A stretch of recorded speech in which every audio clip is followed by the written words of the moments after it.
私はついに見つけたのよ。あんたのド M 体質を治す方法をね。それがメイド服。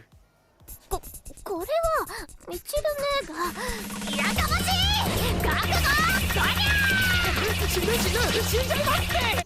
If you love harem anime, then you have come to the right place. You might have seen a popular harem anime and now wish to discover more. Well, today we're ranking several harem anime that aren't your typical ones. So, without wasting any time, I present to you top 10 harem anime you should watch. And if you're new here, don't forget to subscribe to our channel. Also, click that notification bell so that you can stay updated whenever I upload a new video. Now, sit back, relax, and enjoy the video.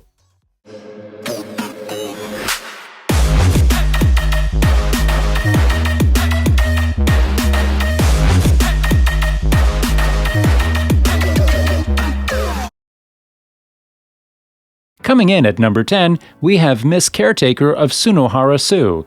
Anime follows our main character Shiina Aki, who is constantly being treated like a girl due to his feminine looks.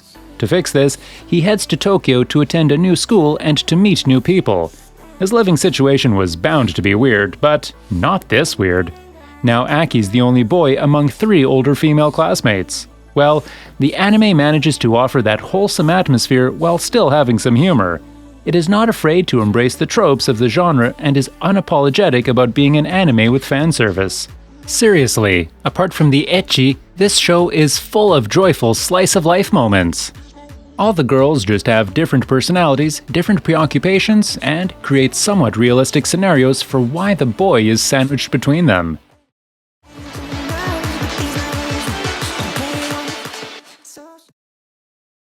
Coming in at number 9, we have We Without Wings Under the Innocent Sky.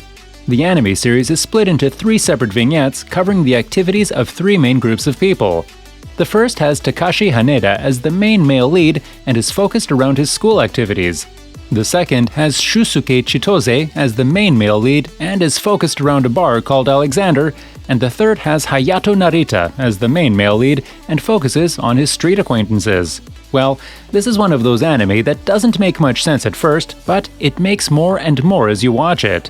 This anime is a hidden gem.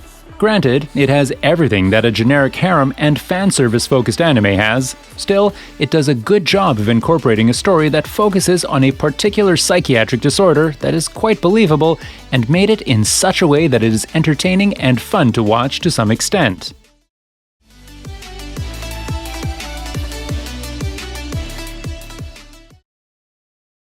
Coming in at number 8, we have Nekopara. Do you like cat girls? Then you will love this series. The anime follows the life of Kashu Minaduki as he attempts to run a bakery shop while surrounded and distracted by various cat girls who live among humans and take on a variety of roles. Contrary to its origins, Nekopara is one of the most wholesome shows. There isn't much of a plot to speak of in this show. It's very much a monster of the week type of show, with each episode introducing a new challenge or event for the girls to prepare for. The main issues that most people have with this anime have to do with their expectations versus the anime reality. The series itself is pretty good, and it's exactly what I expected it to be when I found out it was getting an anime adaptation. Overall, Nekopara is an enjoyable slice-of-life series with good art and cute characters. I can't really ask for much more from a fairly standard cat girls doing cute things anime.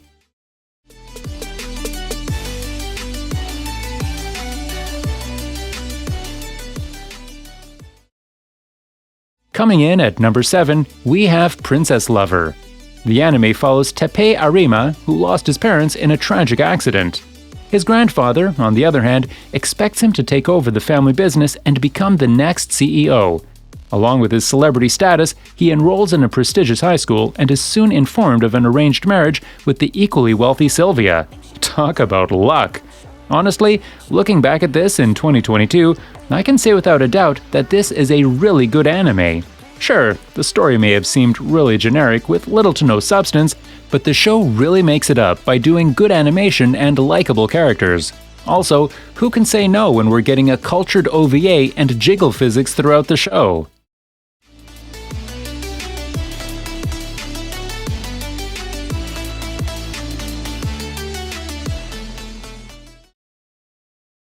Coming in at number 6, we have Kimaru, They Are My Noble Masters. The anime is about a brother and sister named Ren and Mihato who ran away from home in order to start a new life together, and after a turn of events, they end up working for a famous rich Kuonji family consisting of 3 sisters.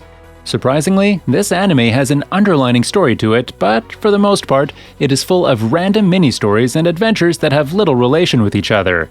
I honestly thought this was going to turn out to be one of those anime where the rich girls enslave the protagonist and make him work hard and overtime to eventually warm up to him.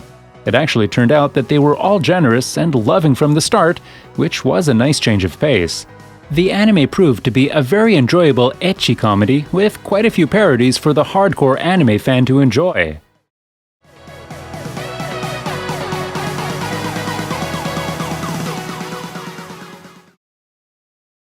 Coming in at number 5, we have A Good Librarian Like a Good Shepherd.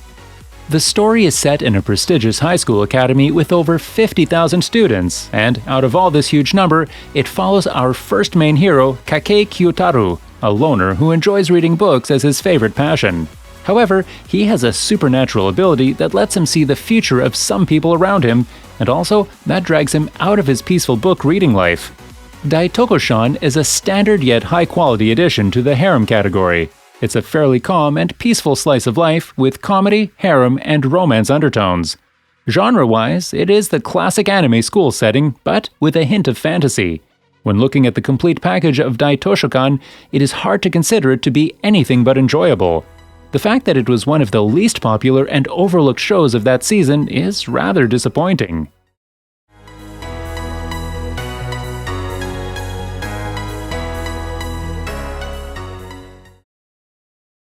Coming in at number 4, we have Princess Resurrection.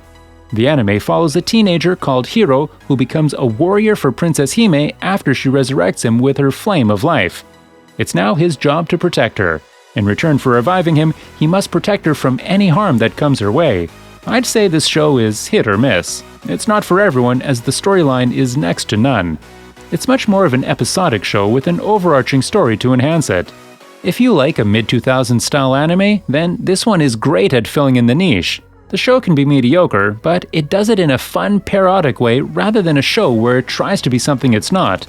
If you're looking for a fun, lighthearted anime with monsters and strong female characters that isn't an ecchi, is episodic in nature, and is about the journey rather than the destination, Princess Resurrection is the show for you.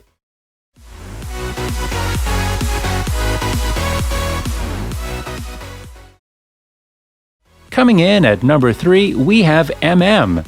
High school student Taro Sato comes to realize that he is an extreme masochist and attempts to conceal this from his crush.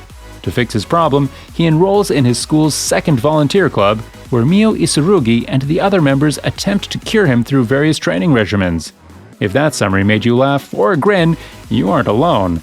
MM's premise is funny as hell, and to some extent the series delivers on that promise. For me, I really liked the characters and their deep stories. They would make you laugh and sympathize with the character to a point that you want to help them. However, the main selling point of this anime is its humor because, as much as you would like the stories, you would really love the wacky humor that this show has. Overall, the show does have few cliched episodes, but with the added masochism, it creates a new feel and definitely helps make this show funny.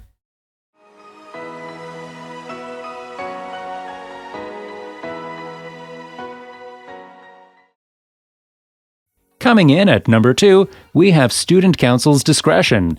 What happens when you have 4 beautiful girls, a good-looking guy, a student council, parodies, and comedy? Yes, you are right, the answer is harem. So, the anime revolves around a private high school whose student council is chosen entirely by popularity votes. As a result, all the members are cute girls except for Sugisaki Ken, who studied hard to enter the council. The major focus of the show is on the individual characters because there is no story to drive the plot forward. Student Council's Discretion is a satire, and in order to enjoy it, the audience needs to have an intimate knowledge of what they are parodying. With plenty of self-deprecating humor and gag references to other material, this series is definitely one for those looking for a good laugh, but aren't looking for much more than that.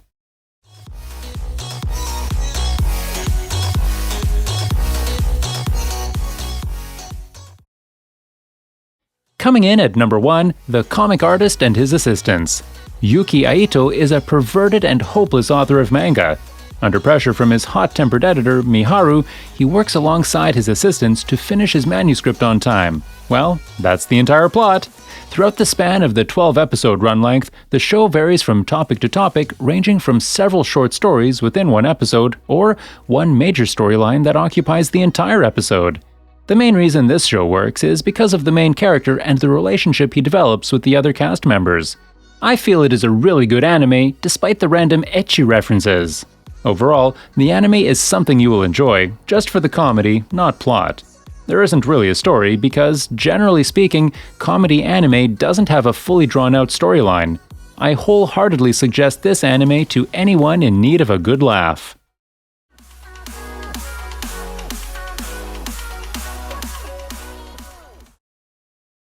That brings us to the end of our list for today. If you liked the video, please consider dropping a like and subscribing to our channel. In the end, you all stay happy, and I will see you in the next video. See ya!